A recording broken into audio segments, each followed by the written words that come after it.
Hey there, everybody. How's it going? So, yeah, I'm on the road in between La Grande, Oregon and Baker City, Oregon. And there's some side roads. Down that way is Thief Valley Reservoir. And I've never been there, and I've lived here for like 12 years now. And it's not that far from where I live, but I should just check it out.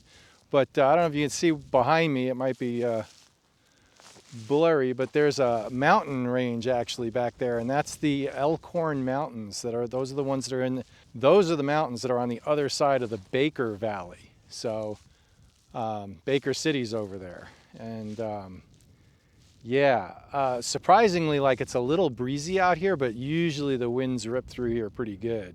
On the opposite hill over there are some of those electricity generating windmills. As a matter of fact, there's some right over the ridge right there too. So anyway, yeah, so just getting out, doing some photography. Love the light today, really pretty. And been rethinking my tripods because now that we're up to 40 megapixels, like,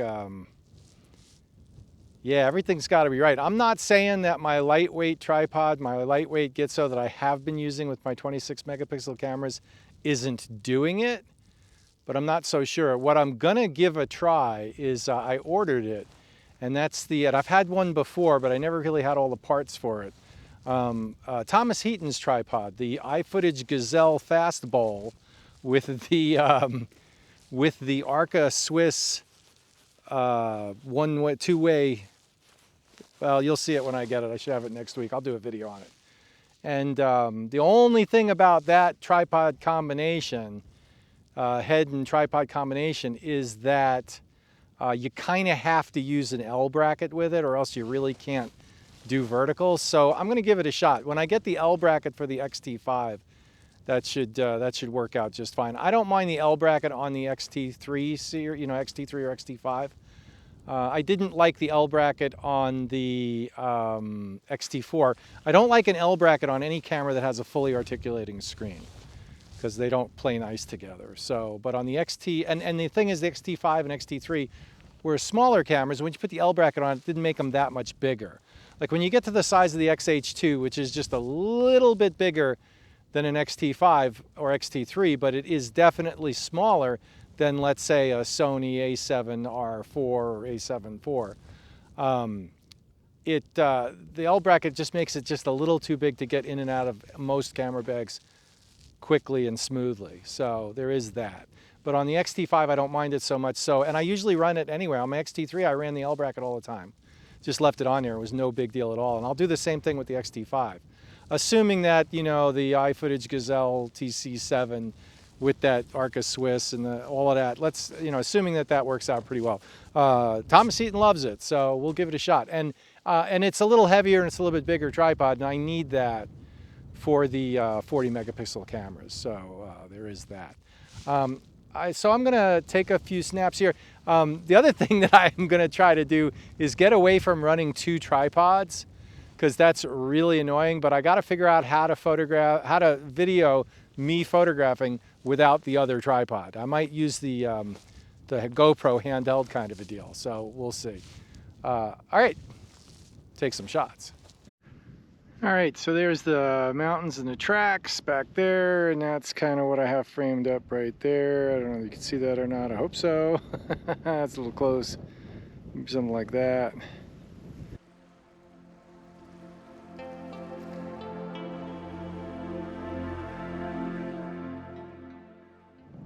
So I got the shot of the tracks behind me and the mountain range behind me, and the wind's kicking up a little bit. It's a little cold. I think I'm going to move on further down the line. Making the video, I get the shot first and then I'll talk, because that's the way it goes. It's much easier to do it than to try to make a video while you're getting the shot, particularly when you only have one tripod. So there is that. So yeah, very interesting. I think I'm going to take another shot and try to zoom in a little bit on those clouds on those mountains back there, and let's see what happens.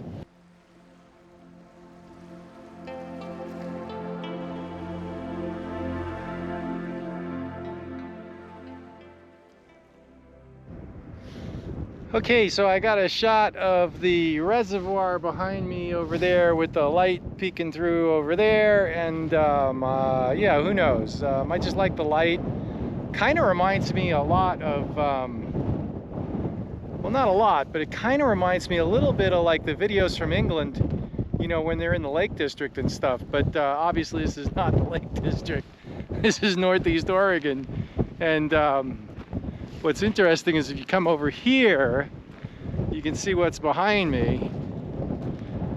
Yeah, we got some windmills, and this is a dirt track I'm on, so that's kind of interesting too.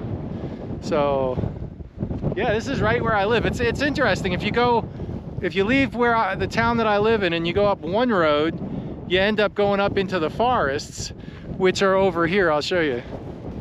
So yeah, where I live is where the forests meet the prairie or the sagebrush area, because you know, you got the mountains back there, and this is all sagebrush. But right up there on that hill over there, that's the other area where I go up to. That's the Eagle Cap Wilderness back over there, and that's all forest. So pretty fascinating. This summer I want to get over to those mountains over there, the Elkhorns back there, and do some photography. That's the Elkhorns is where Hoffer Lake is, where I did that hike up by Anthony Lakes up there. There's some really nice hikes up there. So we're gonna keep going, see if we can find this reservoir. Yeah, so that's the Thief Valley Reservoir behind me there, and the Elkhorn Mountain Range behind that.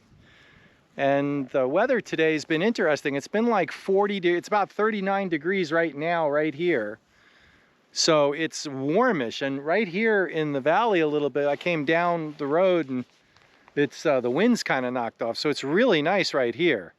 When you get in the wind, it gets a little rough, but yeah, the temperature's good. As you can see from the clouds, we have a thing moving in, so it's supposed to get, we're supposed to have some snow tomorrow, which is interesting.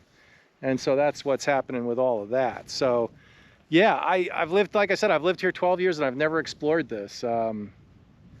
But it seemed like a good day to do it, so there it is. So I'm gonna get the shot behind me, and we'll see what it looks like.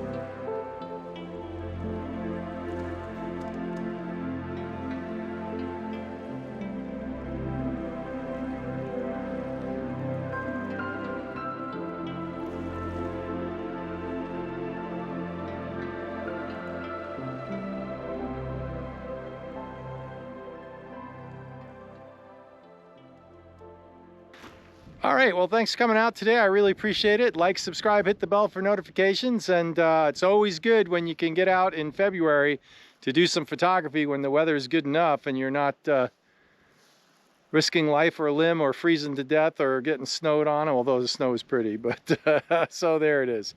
Hey, I appreciate it, and we'll see you out here. Have a great one. Bye.